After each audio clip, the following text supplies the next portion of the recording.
जय हिंद दोस्तों। आज बात करेंगे ज्योग्राफी क्लास 12th चैप्टर 4 जिसका नाम है मानव विकास। और आज इस वीडियो में आप सबके लिए VBI ऑब्जेक्टिव क्वेश्चन कराने वाले हैं जो कि आपके बोर्ड एग्जाम के लिए बहुत ही इंपॉर्टेंट है। तो आप इस वीडियो को शुरू से लेकर अंत तक जरूर देखिएगा। तो चलिए यहाँ से स्टार्ट करते हैं। उससे पहले मेरे दोस्त अभी तक आपने चैप्टर 4 का full explanation plus objective question नहीं देखे हैं तो जाके जरूर देखिएगा, जिसका लिंक आपको आई बटन में या तो वीडियो के डिस्क्रिप्शन में डाल देंगे, वहां से आप जाके देख लीजिएगा। अगर वो दोनों के दोनों वीडियो अगर आप देख लेते हैं तो आपको ऑब्जेक्टिव में थोड़ा सा भी दिक्कत नहीं होगा। तो पहले वो वीडियो देख लीजिए तब ऑब्जेक्टिव दिखेगा, तब आपको अच्छा से समझ में आएगा। अब चलिए हम यहाँ से 1 नंबर से स्टार्ट करते हैं। और आपको क्या करना है, जिस भी प्रश्न का उत्तर पता होगा आप कमेंट करते हुए चलिए ताकि आपका प्रैक्टिस हो सके। अब यहाँ से स्टार्ट करें, यस या नो, फटाफट कमेंट करके बताइएगा यस या नो। चलिए बहुत अच्छा, सभी के सभी स्टूडेंट बोले कि यस सर, स्टार्ट करिए। अब चलिए हम यहाँ से 1 नंबर से स्टार्ट करते हैं। और यहाँ पर क्या लिखा है, मानव विकास सूचकांक में विश्व के निम्नलिखित देशों में से किसकी कोटि उच्चतम है? ऐसा कौन सा देश है जो कि मानव विकास में सबसे आगे है? नॉर्वे है, ऑस्ट्रेलिया है, नीदरलैंड है, स्विट्जरलैंड है। तो इसका बिल्कुल ही राइट आंसर क्या होगा? नॉर्वे। ए वाले का बिल्कुल ही राइट आंसर है। और ये सभी के सभी आपको चैप्टर 4 में एक्सप्लेनेशन जब कराए हुए थे उस टाइम आपको ये सभी के सभी पढ़ाए हुए थे। और आपने एक्सप्लेनेशन वाला वीडियो देखा होगा तो आपको ये सभी के सभी आपको समझ में आ रहा होगा। अगर आपने नहीं देखा है तो जाके जरूर ही देख लीजिएगा, जिसका लिंक भी आपको वीडियो के डिस्क्रिप्शन में मिल जाएगी। अब चलिए हम आगे चलते हैं। और यहाँ पे कह रहा है कि डॉक्टर महबूब उल हक मूल निवासी थे। ये जो डॉक्टर महबूब उल हक है वह कहाँ के मूल निवासी थे? भारत के, पाकिस्तान के, अफगानिस्तान से या इराक से? इसका राइट आंसर क्या होगा? फटाफट कमेंट करिएगा। बहुत अच्छा, जितने भी स्टूडेंट अगर पाकिस्तान के उनसे का बिल्कुल ही राइट आंसर है। अब चलिए, और अभी तक आपने चैनल को सब्सक्राइब नहीं किया सब्सक्राइब कर लीजिएगा और बेल आइकन को ऑल जरूर कर लीजिएगा, क्योंकि इसी प्रकार का वीडियो आपको इस चैनल पे देखने को मिलेगी। अब देखिए, ये थोड़ा सा इंपॉर्टेंट लाइन है जो कि आपकी लाइफ के लिए बहुत ही ज़्यादा इंपॉर्टेंट है। ठीक है, क्या इंपॉर्टेंट है समझिए पहले। अगर आपको चैप्टर वाइज नोट्स, जैसे आपको हम पहले चैप्टर 4 का कराए थे, नोट्स कराए थे, उसके बाद आपको क्या कराए, सब्जेक्टिव कराए, उसके बाद क्या करें, ऑब्जेक्टिव क्वेश्चन जो अभी चल रहा है, साथ ही साथ जो मॉडल पेपर मिलेगा जो मेरे द्वारा तैयार किया गया मिलेगा, वह 10 सेट मिलेगा। और 10 साल का क्वेश्चन बैंक मिलेगा जो कि सॉल्व 30% यहाँ ही से सॉल्व हो जाएगा। किसे? क्वेश्चन बैंक से। MVBI सब्जेक्टिव मिलेगा जो कि बोर्ड एग्जाम में हूबहू देखने को मिलेगी। VBI ऑब्जेक्टिव क्वेश्चन और टेस्ट सीरीज ज्वाइन करना है तो आप हमें इस नंबर पे जरूर व्हाट्सअप कीजिएगा। और यहाँ पर आपको बहुत ही कम दामों में आपको ये सभी के सभी फ्यूचर मिल जाएंगे, तो एक बार जरूर संपर्क कीजिएगा। अब चलिए हम आगे चलते हैं। यहाँ पर 3 नंबर प्रश्न को देखते हैं। और 3 नंबर में कह रहा है कि यहाँ पर भारत की जनगणना के अनुसार निम्नलिखित में से कौन नगर की परिभाषा का अंग नहीं है? ऐसा कहा जा रहा है कि भारत की जब जनगणना हुआ था उसके अनुसार, मतलब कि जैसे 10 साल पे होता है जनगणना, ठीक है, कभी कोई सुनिएगा गांव में कि जनगणना हो रहा है, मतलब कि सबका नाम लिस्ट में लिखा रहा है, और उसके अनुसार नगर की परिभाषा का अंग नहीं है। ऐसा 4 जो ऑप्शन दिया हुआ है उसमें से नगर की परिभाषा का अंग नहीं है। तो हम ऑप्शन देखते हैं। जनसंख्या घनत्व 400 व्यक्ति प्रति किलोमीटर, मतलब 1 किलो मतलब किलो जगह है, मतलब 1 किलो प्रति वर्ग किलोमीटर में रह रहा है 400 व्यक्ति, तो वो बहुत ज़्यादा हो गया। नगर पालिका निगम आदि का होना ये तो जरूरी है।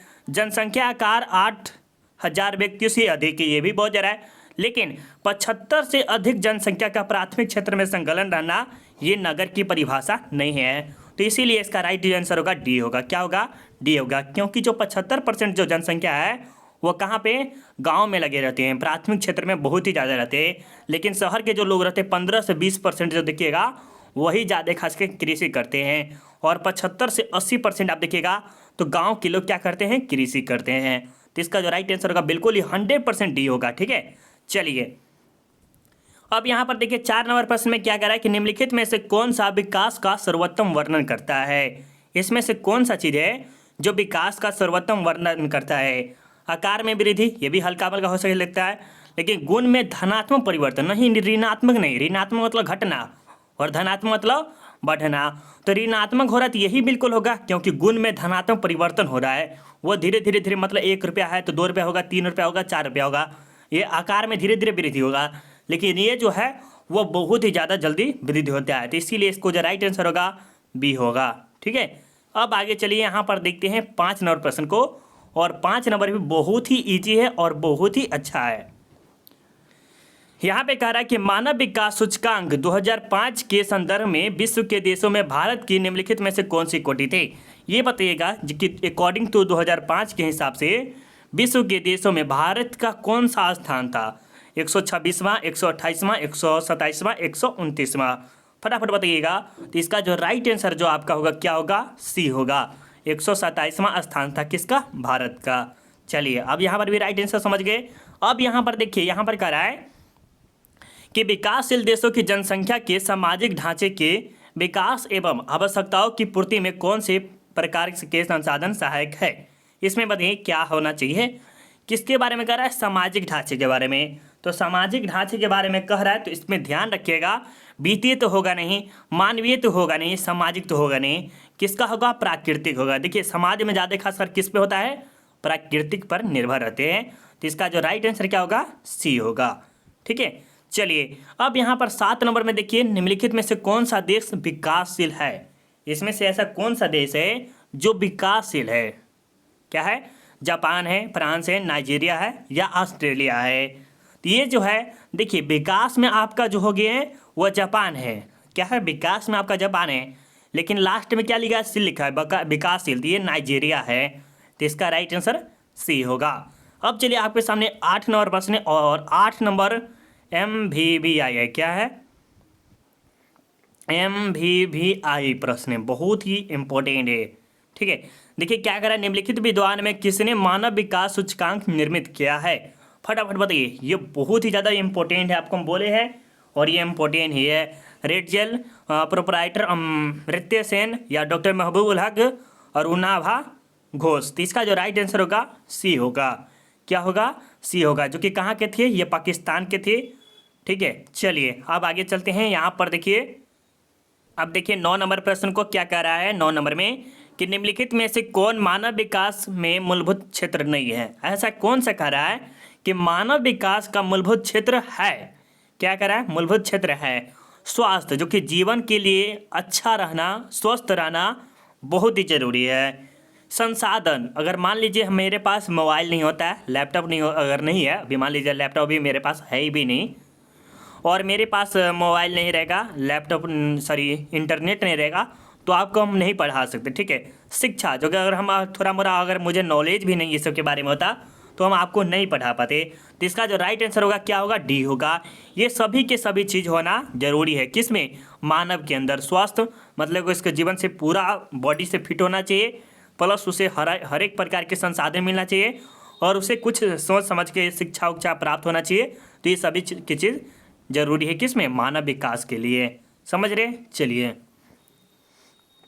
अब यहाँ पर देखिए 10 नंबर में कह रहा है कि निम्नलिखित में से कौन मानव विकास का स्तंभ नहीं है। निम्नलिखित में से कौन मानव विकास का स्तंभ नहीं है, ऐसा कह रहा है। तो सतत आप सुने होंगे, सतत पोषणीय सुने हैं, उत्पादकता सुने हैं, जनसंख्या लेकिन आप नहीं सुने थे। जब आपको एक्सप्लेनेशन कराए हुए थे तो आपको 3 प्रकार बताए थे कि मानव विकास स्तंभ का कितने हैं, 3 है। समता होता है, सतत पोषणीयता, उत्पादकता होता है, और ये तीनों के तीनों 5 नंबर का सब्जेक्टिव पूछा जाता है, जो कि हम आपको पहले करा दिए हुए हैं। और ये जो जनसंख्या है ये नहीं है। ठीक है, चलिए अब आपके सामने 11 नंबर प्रश्न है, और ये भी बहुत ही अच्छा इंपॉर्टेंट है। ठीक है, क्या कह रहा है, 2005 की रिपोर्ट के अनुसार विश्व के कितने देशों में मानव विकास का स्तर HDI 0.8 है। क्या है, 0.8 है। तो कितने देशों में है ये बताइएगा, फटाफट आप सब कमेंट करके बताइए क्या राइट आंसर होगा।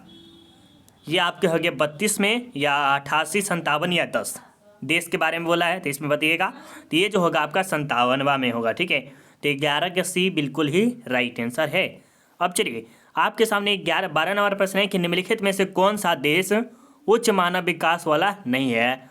ऐसा कौन सा देश है जो उच्च मानव विकास वाला नहीं है। देखिए सबसे पहले आपको बताए थे कि उच्च मानव विकास में है जो नॉर्वे है, और इसमें से बोला जा रहा है कि नहीं है, तो ये जो आपका है मिस्र जो है वो नहीं है। किसमें, उच्च मानव विकास वाला नहीं है, कौन, मिस्र। तो इसका राइट आंसर डी बिल्कुल ही होगा। अब चलिए 13 नंबर में देखते हैं, इनमें से कौन मानव विकास का स्तंभ है। स्तंभ मतलब तीन, कौन है, क्षमता हो जाए या सतत हो जाए, दोनों में से एक ही बात है। देखिए सतत, ठीक है, ये रहे या क्षमता रहे, दोनों एक ही बात है। सतत पोषणीयता, उत्पादकता, इनमें से सभी, मतलब डी इसका बिल्कुल ही राइट आंसर है। ये तीनों के तीनों होना चाहिए, जरूरी है।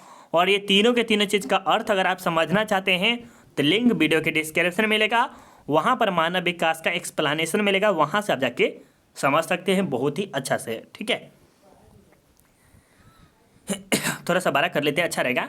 अब देखिए 14 नंबर में क्या रहा है कि इनमें से कौन एक मध्यकालीन नगर है। इनमें से कौन सा ऐसा जगह है जो मध्यकालीन नगर है, फटाफट बताइएगा क्या राइट आंसर होगा। आगरा होगा, पटना होगा, चंडीगढ़ होगा, सूरत होगा। चलिए देखते हैं कितने स्टूडेंट ज्वाइन हैं, मतलब कि कितने स्टूडेंट कमेंट कर पाते हैं। चलिए बहुत अच्छा, ए इसका बिल्कुल ही राइट आंसर होगा। अब चलिए यहाँ पे कह रहा है कि 15 नंबर में 2001 में स्त्री साक्षरता दर कितनी थी, मतलब 2001 के अकॉर्डिंग स्त्री की जो साक्षरता दर थी, पढ़ी लिखी, कितनी प्रतिशत थी वो बताइएगा। 54.16% या 55 या 90 या 53, फटाफट बताइएगा क्या राइट आंसर होगा। 2001 के अकॉर्डिंग स्त्री की साक्षरता मतलब होता है कि पढ़ा लिखा कितने प्रतिशत थी, तो वो जो थी 54% थी, मतलब 54.16 थी। इसका जो राइट आंसर होगा ये होगा। अब चलिए आगे चले। अब यहाँ पर देखिए क्या कर रहा है, केरल में साक्षरता दर कितना पर है। देखिए केरल ऐसा राज्य है जहाँ पर मान लीजिए सॉरी इंडिया के राज्य में, इंडिया में जितने भी राज्य है 28 का 28 राज्य है, उन सभी राज्य में केरल ही एकमात्र ऐसा जगह है जहाँ पर साक्षरता दर सबसे हाई है। तो सोच सकते कितना होना चाहिए, 90, 92, 47, 55, ये तो होगा ही नहीं, इतना तो होगा ही नहीं। आपका जो होगा क्यों होगा, ये दोनों में से दो ही राइट आंसर है, तो बी वाला बिल्कुल ही राइट आंसर है। केरल का साक्षरता दर बहुत ही ज़्यादा है, क्या है, बहुत ही ज़्यादा है। चलिए अब यहाँ पर देखते हैं 17 नंबर प्रश्न में, और 1999 से 2000 में कितने लोग गरीबी रेखा से नीचे थे। 1999 से लेके क्या करा है, 1999 से लेके 2000 तक गरीबी रेखा के क्षेत्र में थे, तो कितने प्रतिशत लोग थे ये फटाफट बताइएगा। ये आपको कमेंट करना धराधर, 24%, 25%, 26, 27, तो ये जो है 26% जो थे वह गरीबी रेखा में थे। कितने से, 1999 से लेके 2000 तक, ठीक है। अब 18 नंबर में देखिए, विश्व में भारत का मानव विकास सूचकांक कितना है। विश्व में भारत का मानव विकास सूचकांक कितना है, फटाफट बताइएगा। तो ये जो है 120वां स्थान है। कौन सा है, 120वां स्थान है, ठीक है। अब चलिए यहाँ पर देखते हैं 19 नंबर प्रश्न में, प्राथमिक विद्यालय स्तर की आयु सीमा क्या है। प्राथमिक विद्यालय की आयु सीमा क्या है, 5 से 10 या 6 से 11 और 7 से 12 वर्ष के लिए। तो कितने से कितने तक हो सकती है, प्राथमिक के बारे में बताया जा रहा है। तो प्राथमिक ये होती है कितने, तो ये होती है 6 से लेके 11 तक, क्योंकि 11 का मतलब छठा क्लास तक चला जाता है, और छठा 7, 8 और 9th तक जाते जाते क्या हो जाता है, 12 साल, 13 साल, 14 साल हो जाता है। 13 से 14 साल, इसमें 9th तक जाते जाते 13 साल हो ही जाता है। तो यही प्राथमिक विद्यालय स्तर की आयु सीमा होती कितनी, 6 से लेके 11 तक होती है। चलिए ये आपका 20वां लास्ट प्रश्न लग रहा है, हाँ ये लास्ट लग रहा है। भारत में निम्नलिखित में प्रवास धाराओं में प्रमुख है। भारत में निम्नलिखित प्रवास धाराओं में प्रमुख है, वो कैसा है, नगरीय से ग्रामीण, ग्रामीण से ग्रामीण, ग्रामीण से नगरीय, नगरीय से ग्रामीण।